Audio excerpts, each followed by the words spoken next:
pretty cool adventures with the Galaxy S23. Glad that the Galaxy S23 learned from the mistakes of the Galaxy S22 and became a phone that I can truly rely on. Alright, Park.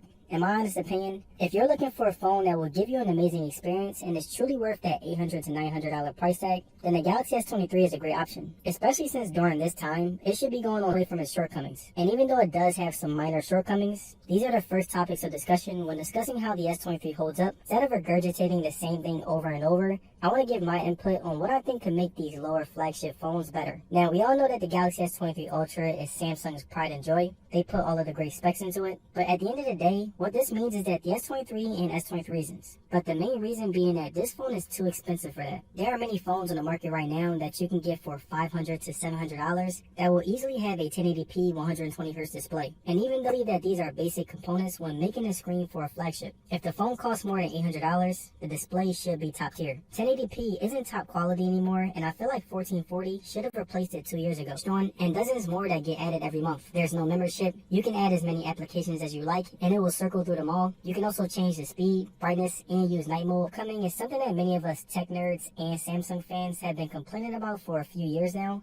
And that's the fact that the S23 only supports 25-watt fast charging. Now, this is pretty interesting because as the years progressed, there have been many phones that have gone up from 45-watt fast charging to 65 watts and even 80 watts and up.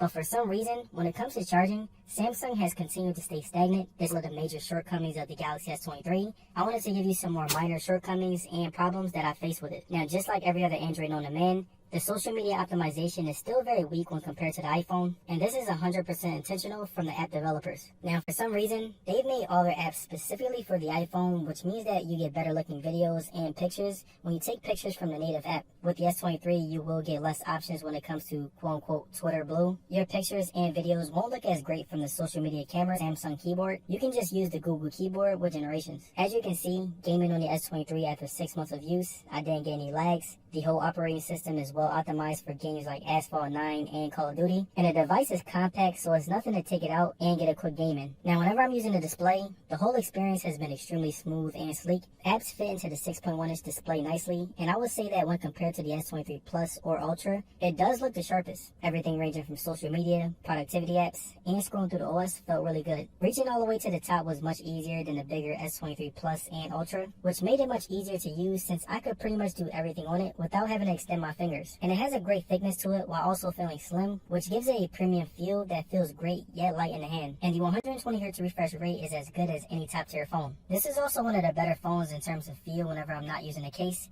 Also, Samsung phones are very durable when compared to the iPhone or Pixel, which means that they'll withstand more severe drops and have better scratch resistance. Multitasking was very easy to use and had the most options out of any Android phone. I didn't get hiccups or lags with it, and the text with it, that's just my opinion. It's also pretty good on the spec sheet. 50 megapixel main camera with a 10 megapixel tele. Happy that Samsung was able to redeem the regular S series because the S22 was a huge disappointment. So if you are deciding to get the Galaxy S23, then I think I and many other reviewers have told you